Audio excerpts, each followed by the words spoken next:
अस्सलाम वालेकुम, welcome back to my channel and welcome back to another recipe. आज की मेरी रेसिपी जो मैं आपके साथ शेयर करने जा रही हूँ वो शाही टुकड़े की रेसिपी है। शॉर्ट वीडियो में आप देख चुके होंगे, तो बहुत ही आसान रेसिपी है। चलें स्टार्ट करते हैं। इसके लिए 1 पाव खोया ले लेना है, 2 से 3 सब्ज़ इलायची और ज़ाफ़रान लूँगी और साथ में चीनी इसमें जाएगी। 2 किलो दूध है, इसमें हम जो है वो चीनी शामिल करेंगे और साथ ही साथ इसमें सब्ज़ इलायची ऐड की और ज़ाफ़रान, और ये खोया जो है वो अच्छी तरह से हाथों से तोड़ के इसमें शामिल करेंगे।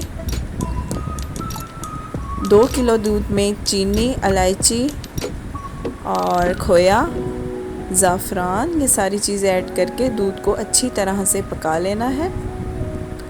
ये हम दूध को गाढ़ा होने के लिए रख दिया है। दूसरी तरफ जो है वो एक पैन में पानी और उसमें चीनी ऐड करके इसको अच्छी तरह से जोश दे लेंगे ताकि इसका मीठा सा शीरा रेडी हो जाए। और ये हमारा दूध गाढ़ा हो रहा है, इसको मज़ीद पकाएंगे। तकरीबन 2 किलो दूध जो है वो पक के 1 किलो रह जाना चाहिए। और ये चीनी को जोश आ चुका है पानी में और ये शीरा हमारा रेडी हो चुका है। इसको 1 या 2 तार का शीरा नहीं बनाना, बस इसको इतना पकाना है कि इसको अच्छी तरह से जोश आ जाए। और दूसरी तरफ ये हमने ब्रेड के स्लाइसेस ले लेने हैं, इसके किनारे कट करके इसको ट्रायंगल शेप में काट लेना है। आपकी मर्ज़ी है, आप कोई भी शेप दे सकते हैं।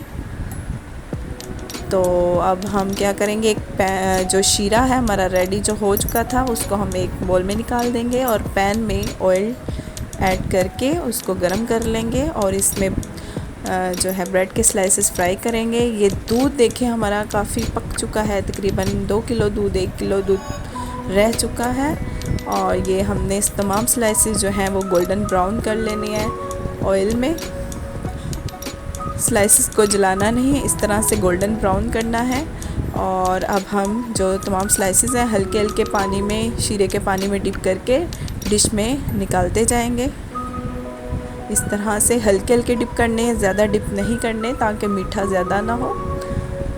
और ये हम खोए वाला दूध जो है वो ऊपर डाल देंगे। और लास्ट में जो है आप कोई भी ड्राई फ्रूट्स जो हैं, नट्स वगैरह, इसको ऊपर डाल दें। और ये हमारे शाही टुकड़े रेडी हैं। आज की रेसिपी आपको पसंद आई होगी, उम्मीद है। इसके साथ ही इजाज़त चाहती हूँ। अल्लाह हाफिज़।